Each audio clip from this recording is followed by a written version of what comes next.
Okay, beautiful souls, we are in for a real treat today. I cannot wait to welcome you guys to this incredible guest, Liz Roberta. This is someone that I have been so excited to dig into a conversation with because her and I are very much so in alignment with what she teaches, what she stands for. So I cannot wait to get her perspective on so many deep topics that are going to help you amplify your impact and success.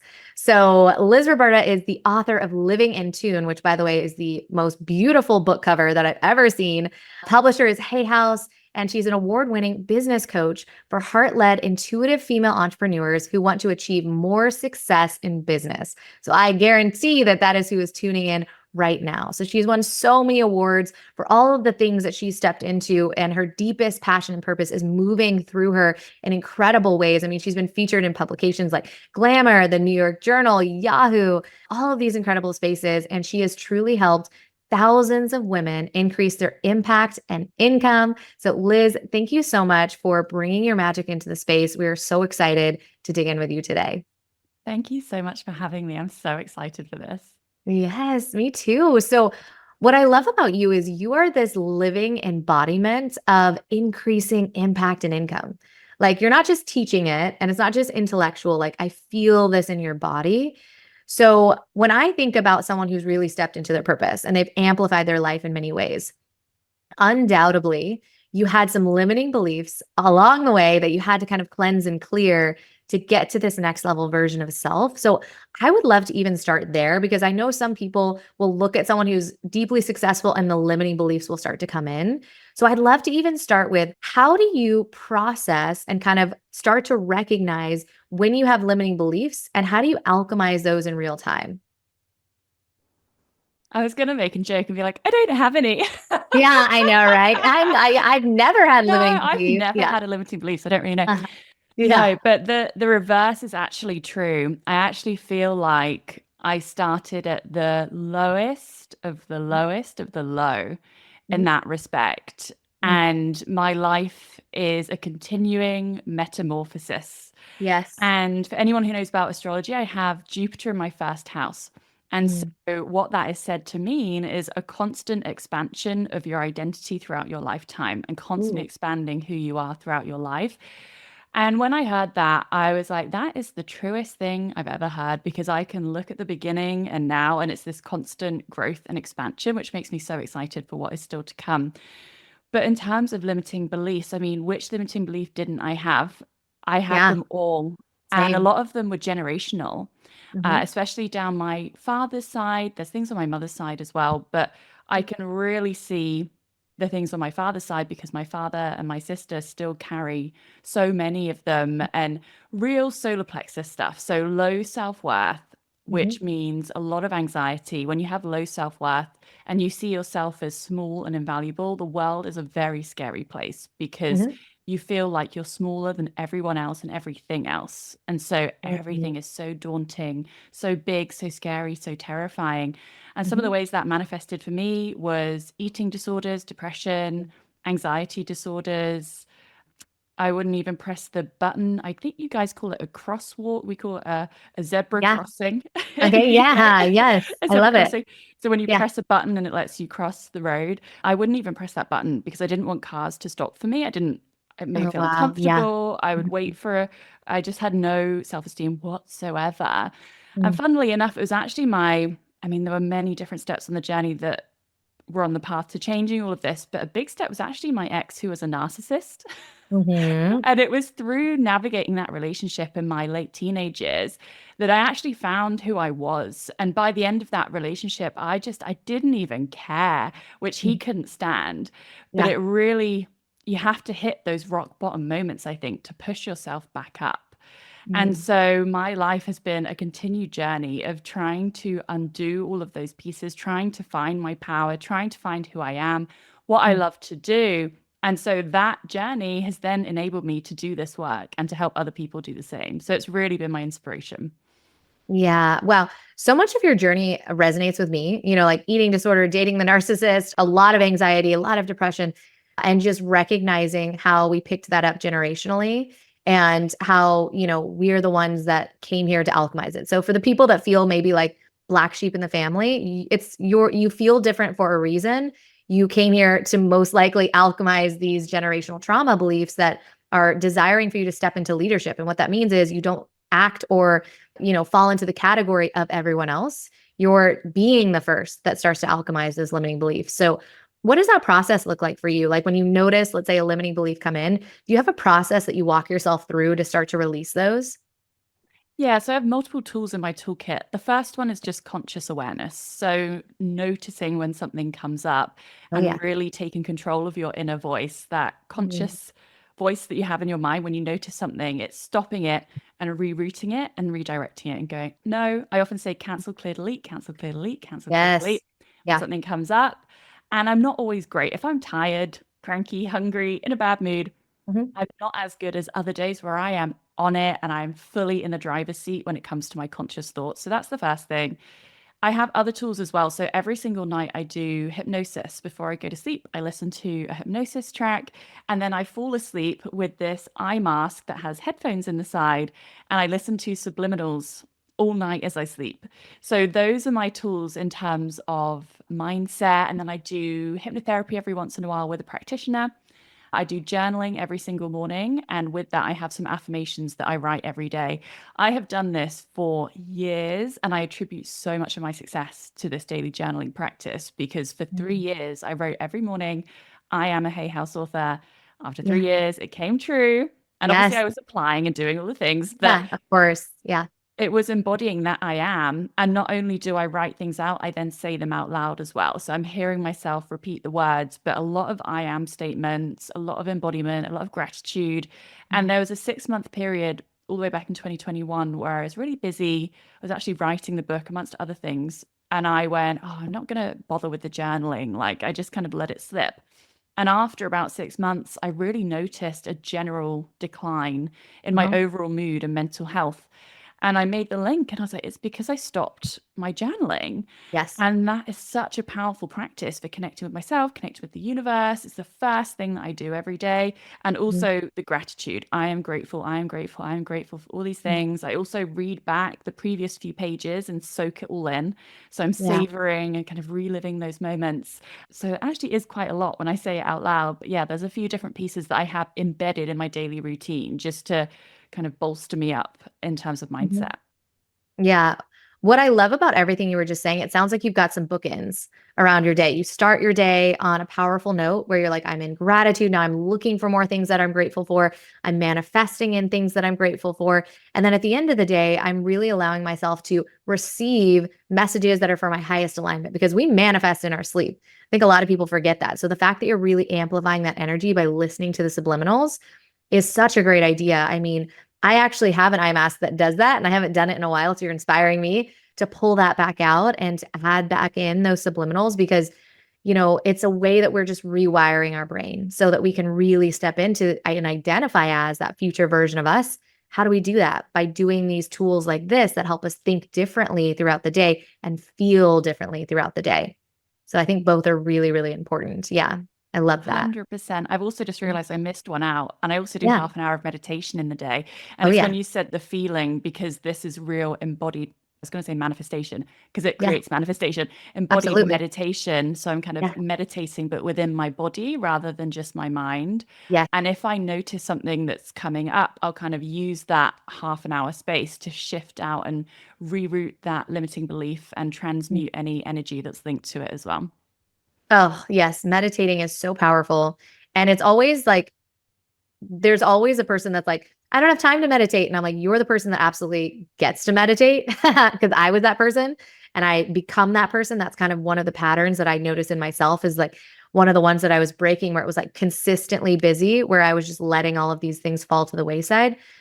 These are the things that impacted my day the most so that I could actually focus in on what mattered the most throughout the day. So if I'm kind of in that state of like go, go, go, go, go, then I'm just doing a bunch of things and not really connecting to, do I really need to do this right now? Can this be pushed to tomorrow? Am I just addicted to feeling like I need to continue to go and move and push? And so when you take those mini breaks, whether it's 30 minutes, whether it's 10 minutes to meditate, it drops you back into your body and it gets you back into this state of like, let me come up with creative solutions. Let me start to recognize like, is my to do list and everything on it Does it absolutely have to happen today? Or can I start to shift things out? Like I find when I get into that deep alignment, that like go, go, go energy really settles in. And then I can start to be like, what do I really want to do and need to do during the day? So I am so grateful that you do that and really get yourself into alignment multiple times a day. It's powerful. Absolutely. And so much of what you're saying is reminding me of the masculine and feminine dynamic. Yes. Yeah. That's been a huge piece of my journey as well. Yes. Being super masculine, as so many of us are in the Western Yes. world, and then bringing in more of that feminine, the flow, the intuition. And as I said about reaching rock bottom with all of this, I Yeah. had an anxiety for 3 years when I was working in investment banking. I actually started my career at JP Morgan on the grad scheme.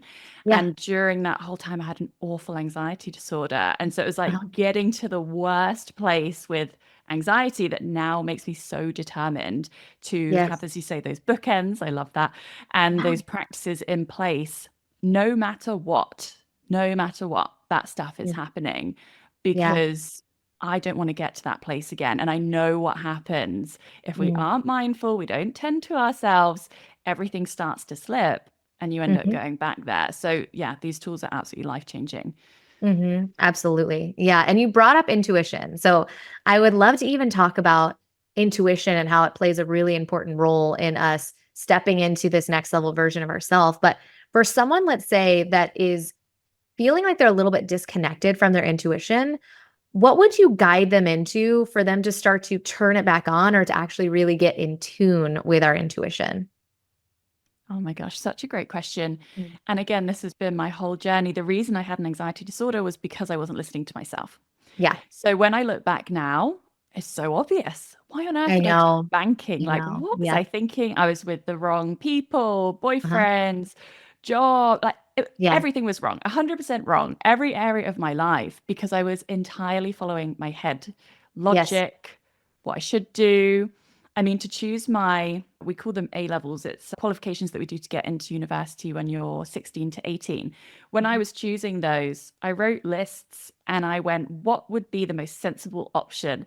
What would I like to do was one list. I ignored that and I went for the list that would make the most money. And it was things like that where I was entirely in my head, didn't honor myself, didn't trust myself.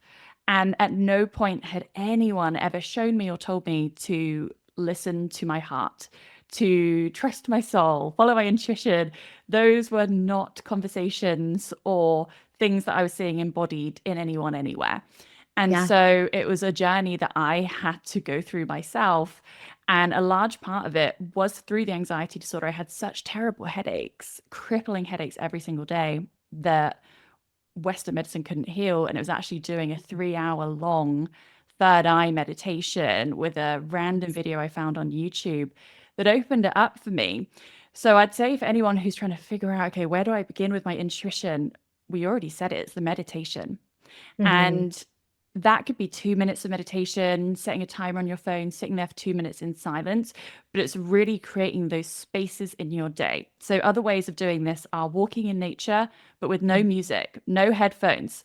Even driving, when you haven't got any music on, just having that time to really tune in and connect with yourself, to not have any outputs going in, because Mm. that seriously takes you out of your intuition and out of your inner knowing when everything's going in, but you're not realizing, wait, I'm in charge here. What do I want? What do I want to put out into the world? Who do I want to be in the world? Rather than having everything going from the outside in, because that's really when you're in your power, is when you're doing more from the inside out and influencing your outside world rather than letting it influence you.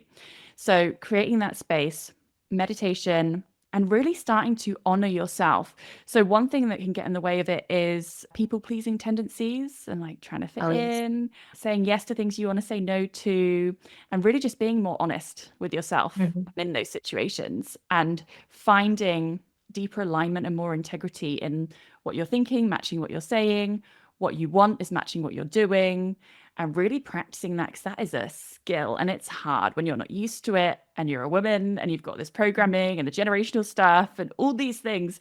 It really is a practice and it's challenging, but over time that is what creates the alignment. And then it just becomes a way of life where it's like, I feel this, okay, that feels good, I'm going to do it. That feels bad, I'm not going to do it. And Mm. that is a practice, because when something feels bad and then that means not doing it, that might mean disappointing people. saying Mhm. no, letting Mhm. people down, making the hard choices, breaking up with the person. Like it's not always easy to listen to our intuition. I think sometimes that's what we're most afraid of. So true. So true. And, when I think about turning on our intuition and creating these pockets of silence, like we're so used to getting pop ups, people calling, notifications, all of these things. When we can create these moments of silence, that does, like you said, get us back into alignment with what does my heart want? What does my soul deeply desire? So I love thinking about, and what I really love, I'd love for you to dig into even more is how does that translate into then someone finding their life purpose? So the more tuned in that we are, when we think about like really dropping into what did I come here to do and impact the planet with? How does that impact really stepping into our life purpose? And how does one start to uncover what their life purpose is altogether?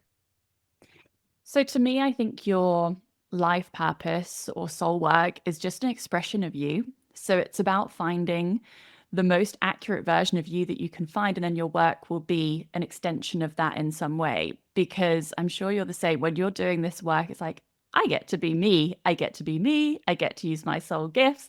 And that is the most amazing thing ever. Whereas when you're doing, and this is specifically in a work scenario, and we're talking about purpose, when you're not in those aligned jobs or careers, it feels like agony. It feels like your soul is being squeezed and twisted and put in a blender every day. It is hell on earth. And it's because it's not matching up with who you are. So, really, the journey is finding out who you are first and foremost. And from there, you can find a career that matches. But one thing I had to really think about was lifestyle. So, that was a big thing that influenced the career that I chose, which was the right career for me, because my number one value is freedom. So, Mm, understanding your values, top three values. And for me, that is freedom, growth, and impact. If I'm not feeling free, if I'm not growing, if I'm not creating an impact, I'm not happy. And so, mhm, when you understand your top three values, and they're so different for everyone, my husband's number one value is fun. His number two value is financial security, very, very different to mine. And knowing that then helps you to choose a career that's right for you. And so, for example, knowing my values and knowing me, I was able to go, okay, I'm very sensitive. I don't want to be in a busy environment. I don't want to be with people all day. I don't want to mhm, be in an office. I don't want to be trapped and only have a certain amount of days per year that I can go away. I don't want to be stuck in one location. So these were huge pieces that then meant, okay, working online, I can work from home on my own and be cozy on the sofa, or mm, I can be abroad wherever I want to be. Huge thing that determined the career that I chose.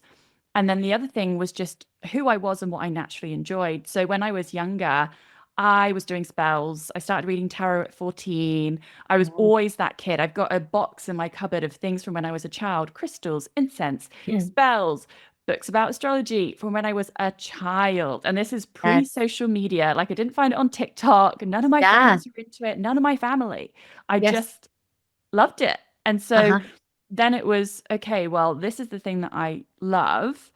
How, and I naturally am drawn to and always have been drawn to, there's no force there. I'm not making the decision from my head. It's something that I naturally have this draw towards. And then when I matched that with my values and the lifestyle that I wanted to have, eventually it came together. But it was the longest journey. It felt long. And it's fine once you're in it. I'm like, I've got my whole life ahead of me to do this work. Yeah. Woo. Uh-huh. But Yeah. when you're in it, oh my gosh, it went on for eternity. What was that like for you? Was it similar?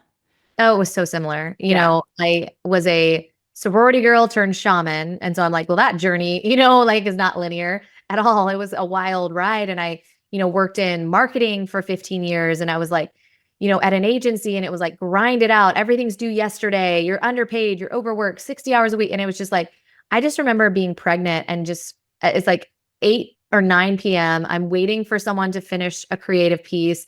And I just remember just sobbing, like, this isn't it. I'm just going to jump in the bath, see if I can ground myself. And I'm in there with my big pregnant belly and I'm just like sobbing, like, I can't do this anymore. It's so late. I'm so tired. I just want to nourish myself and my baby. I want to go to bed. And so I kept just experiencing, polarity. So we learned through polarity too, like, what do I not want? And then I went through this journey of a kind of understanding who am I and what do I want?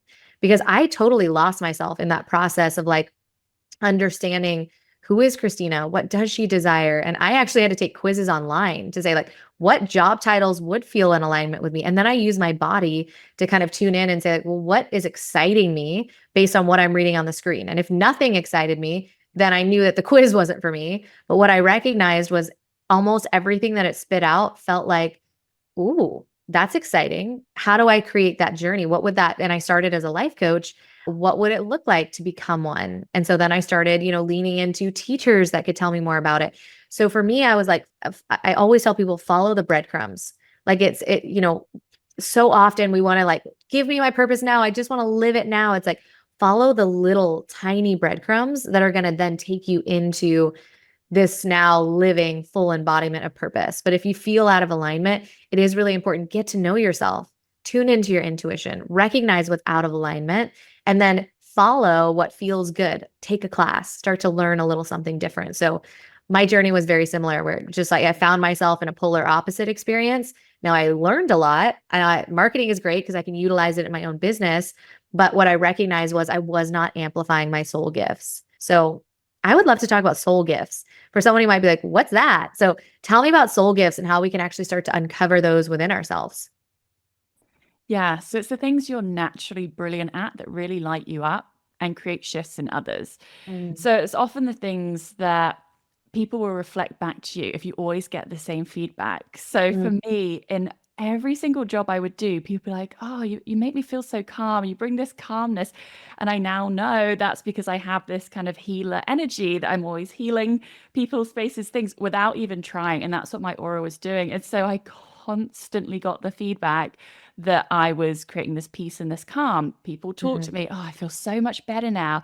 And so mhm, just looking at, okay, how are people responding to me? What is the thing that people always say to me? Because there's mhm. something there. And then it's Yeah. also what lights you up as well, because it wouldn't be a soul gift if you absolutely hate doing it. So it's really finding this synergy and this match between what you love to do, what you have a natural gift in that is special to you and that people are drawn to that really helps them, and finding that kind of match between the two. But I'd say it's trial and error. It's really trial and error. We Mm, also have multiple gifts. mm, So, as an yep. example, I would really say my kind of main gifts always land around teaching, speaking, writing, Yeah. communication. I do a lot of Mm, Akashic Records work. The first offer I had in this business was tarot readings. I write a yes. book, I do a lot of speaking, and it all kind of comes down to communicating and teaching in a way that will help people to have breakthroughs and Mm, to expand and to grow. So it's kind of multifaceted. It's not like just this one thing is your sole gift, but it really helps you to understand this is where my power is. This is mm, where I can really stand out. This is where I feel good in what I'm doing. And also, that's where I have the biggest impact as well. And when you're really aligned with your soul gifts, that, and in a kind of business sense, that is when your offers will do the best because they'll be yes. most magnetic and people will Mhm, sense that. And even in careers, that is where you have the most success. I've made so much more money and had so much more fulfillment in this business than any of the previous careers that I had because I didn't enjoy them. That meant I didn't stay the course and do them for that yeah. long. Mhm. And they were a struggle. Whereas when you're doing what you love, what lights you up, other people sense that and everything is just expanded. So true. And so I'm so in alignment with everything that you're saying around that as well. It's like I recognize there was a lot of difficulty, a lot of frustration. If I think about my human design, when I know that something's out of alignment, I'm feeling frustrated. And I remember being in that job and just being like, I am so frustrated, like in the marketing world. Like, I just remember feeling that deep frustration and then starting to recognize, like, this can't be it. Like, I remember when I first started working in marketing, it was like I was 22 and being like, oh, I want to retire. That's a problem. Like, this is a problem. I've got like a little bit of time ahead of me. And so that was like kind of my starting to, wake up to there's something more. Right. And so I'm so grateful that as you're kind of painting this picture of like, for what people can do to start to really connect to their soul gifts and really amplify them, it is the stuff that feels easy. And I love that you said, like, think about the things that you did when you were a child, because I think about the stuff that I did too, where I was like, always had a microphone in my hand. I was always singing. I was like putting on plays. I was like, like, yay, I just got like so excited about that kind of stuff. But I was also teaching. I was put my stuffed animals out and I would pretend to be teaching them something. And so these little things, that throughout your lifetime, the thing you love to do when you were younger, the thing that people compliment you on now, those are really powerful insights on what is actually desiring to come to the surface even more.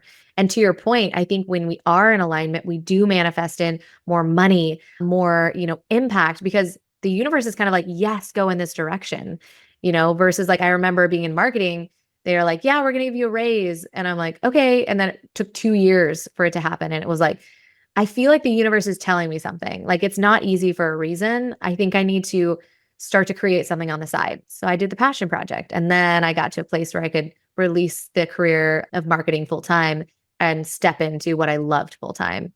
So, thinking about all of this manifestation magic that you're kind of speaking into, I would love to know. So you just did a masterclass on becoming a quantum creator. So for someone who's like, what's that? Like, can you share with us like your definition of what is a quantum creator and how does one start to really become one and play with the quantum energy to manifest what they desire? So it ties into everything we've been saying so far. I Yeah. just want to add on before I talk about that. What we've Yeah. been saying about soul gifts and purpose, patience is so key. And I know Yes. it's so Oof. frustrating when you listen to us and you're like, oh, they're in their dream careers. And it's so frustrating when you just feel a Yeah. million miles from that point. I Yeah. was there for years. Yeah. So it is a journey of unfolding and it will happen in perfect divine timing. It may take longer than you wish, but you'll look back and realize that it was all for a purpose and all for a reason, the timing that it ended up in. So I just wanted to say that because I can feel people Absolutely. listening who'll be like, I'm so Yeah. far away from this. Yes. I'm grateful you brought that up because I felt very impatient. I'm like, could someone just freaking tell me what it is that I'm meant to do? So I'm so grateful you brought that up. It's really important. Yeah. Absolutely. And to go back to the quantum creator piece, so this is really about understanding the power that you have to influence your reality and Mm. to create your reality from within. And my big spiritual awakening was in 2016. So I've always been spiritual, but 2016 was could never go Yeah. back. All the lights switched We've all on, had one and of that was those. it. Yeah. Yeah. Uh-huh. Yeah. And when I look back and I reflect on that moment, really what it was a power awakening because that was the moment I realized that I created my reality. Life wasn't happening to me.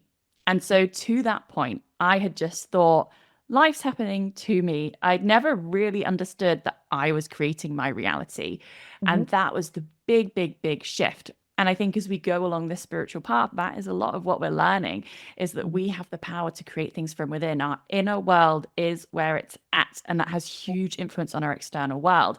So, Yeah. being a quantum creator is about tuning in so deeply within, entering the present moment, and understanding you have the power to create your reality and really diving deep into your internal world, digging around, being intentional about who you're being, what you're thinking, what you're feeling, what you're sending out into the world, and then consciously creating the life that you want by operating from that space. Mm. So, so, so good. So for someone that's like, where do I start with that? What would you say would be like kind of step one to stepping into Mm. that? So that way someone who's listening in can have a quick win to start to really lean into that type of energy. Hmm. You're like, they all happen at once. I get that too. Yeah. I'd say the most important thing is really accepting the power that you have, because Mm. that's the first obstacle, I think. Your Yeah. mind can go, no, I can't. But what about Mhm. this? What about this? What about this? And it's truly accepting I am the creator of my reality. I am the creator of my reality. I have the power to create my reality. Really allowing that knowing to sink in, and that puts you in the driver's seat. And I think that's the first step. Mm. So true. And so, so true and so good. And I love, by the way, that you pull tarot. I think that's powerful. And I would love to know when we think about 2025, what have the cards been saying about the energy of 2025? And how could someone who's an entrepreneur and a business owner start to really lean into what the cards are saying energetically about the year ahead? I love that you've asked this question. So Yeah. every month on my Instagram, I do a month ahead forecast and I do Mhm. card pulls for people who are on the live. It's an hour live I do usually on the first of the month. And so I did one for 2025 as well. And what really came up was that 2024 was a year of clearing. So a lot Mm. of people had relationship breakdowns, friends or acquaintances leaving their life, Yeah. businesses closing, just things shifting out, a lot of emotional release and emotional purging as well, and energetic Oh, yeah. release. It was really a year of clearing things out. A lot of people found it very stormy, a very intense Mhm. year. Yes. 2025, the path has been cleared. So it's basically a clear runway Yeah. that we have the option to build whatever we want to build from a clear foundation. And that doesn't necessarily mean we're going to build a skyscraper in the space of a year in 2025, but it means we have a clear foundation. Now, what is super important is to build from integrity on this Mm. clear foundation, because otherwise, in a few years' time, we're going to have another clearing year, more storms are going to come in, and it's just going to get knocked down again. But the things that survive through those stormy clearing years are the things that are built on truth, the things that have Yes. a solid foundation of integrity, purity, love, that are authentic to who you are. And so that will allow them to remain. And once you go through that, eventually you go through these stormy years and it's like, oh, okay, like actually not too much has changed. Like, I don't know if you had that with your Saturn return. I pretty much had that with my Saturn return. I was like, oh no, like my husband's still here, my career's still here, because they were still completely in alignment. So they didn't need to be swept Yes. away. So Yes. that's really important when we're looking forward to 2025, is really making sure that everything is in integrity, in alignment. And the Mhm. way to know that is through your intuition and doing this work. And Yes. just know that the things that have been swept away in 2024, it's a blessing. And it definitely doesn't always feel like it in the moment, where if you lose your job or, something goes wrong and you're like, what the hell, universe? Like, what is happening? Yes. But Yes. eventually you can look back, you can see the reason. And sometimes these things have to be pulled away from us. And sometimes we've been getting the warning signs beforehand and we've just not been paying attention. One of my Mhm. favorite, probably my favorite film ever is Bruce Almighty.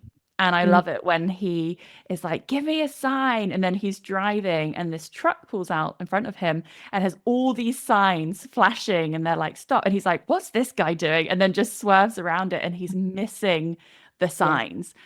And Mm. often when these things are being cleared out, we've missed the signs. So the good news is this year is a foundational year with a clear path to build whatever you want to build. And if it's aligned, then eventually success is going to come. Mm. That's so exciting. Yes. 2024 was definitely that year for me, clearing a lot of intensity, like a lot of emotional healing that had to happen. But it brought me into a next level version of myself that I feel now I can build in a completely different way than I would have been able to build had not all of that stuff gone the way that it had gone. So I feel that energy, the clear path ahead, and that feels really good, especially for entrepreneurs. I love the way that you said that is, really tune in. And if you're building, which all entrepreneurs are, tune in and make sure it's in alignment. And that's how we can really say, like, are you feeling excited? Are you feeling expanded by the energy? Lean into your body, your energy. I use my body as a tool as well when I think about my intuition. Like, does it feel expansive? Like when someone asks me a question, do I just want to lean into it? Right? That's usually how I can tell my body and my intuition is on board with it. Right? Versus when someone's telling me something and I feel that constricting energy, that's usually my body telling me this is out of alignment. And so it's not for you or it's not for you right now. So just tuning into that and recognizing, let me pause for a minute and see, like, what is my body really telling me? So I love that idea of, build it in alignment with your soul. It's so important. So the things that you feel most excited about, lean into that energy. And I'd love for you to share a little bit more about a Saturn return. Like, what is that? When does it happen? What does it mean for those that might be newer to astrology? Share with us a little bit more about that. Yeah, so I'm not an astrologer, so I just want to caveat that. Yeah. But it basically is when Saturn goes back to the point where it was when you were born. And that happens in about 28-year cycles. So it happens, obviously, it's where it is when you're born at 0. And then when you reach 28, usually people have it about 28 to 30. And then it happens again at midlife around 56, 58, something like that. And Saturn as a planet is known as the task master. Mm. And it basically, like we've just been saying actually about 2024, it's basically going to clear anything out that's unaligned, because it will be like, what are you doing? This can't stay. If you haven't cleared it out, well, I'm going to have to do it for you. That's the kind of Mhm. energy. So when people go through their Saturn return, an example, I had a friend who was going to get married, and then during her Saturn return period, that engagement broke off People Mm, change careers, relationships that aren't aligned. People will sell everything and go traveling. It's kind of a point in your life where the pressure builds and builds, and anything that needs to change will change. mm, But as I mentioned in my story, if things are already aligned, you'll get through pretty unscathed. But I actually went traveling with mine because I wasn't aligned with where I was. And so I ended up going traveling mhm, for a year and a half. And that was the biggest shift that I had. My book actually came out in my Saturn return as well. So it can be positive. It's not all negative. mhm, It's just quite a fateful period in your mm, life where things will shift, ultimately for the better. But obviously, when things mhm. are getting pulled out, it can feel rough at the time. Yeah, that feels so relevant to me because I'm thinking back to that moment in time. And I think that's when I started saying, well, this isn't it. Like I really started to lean into the fact that my career at the time was just not it and that I was made for something bigger. So this was amazing. Liz, like thank you so much for your wisdom, for your heart, for your intuition, for all of the gifts that you gave into this space. I know that people are going to want to connect with you even more. So, where are you hanging out? Where can people connect with you? So I am an Instagram girly. I'm on there all day. I'm Liz Roberta. My Uh-huh. website is lizroberta.com. I have a book, Living in Tune 21 Questions to Activate Your Intuition and Find Your Life Purpose. That is sold everywhere you buy books. I also have a free sample on my website, so lizroberta.com/free. You can get the first 3 chapters if you just want to read it and see if it's for you. Mm. And yeah, really looking forward to connecting with some of you. Yes, absolutely. Well, thank you so much. Like, truly, from the bottom of my soul, I'm so grateful for everything that you brought into the space.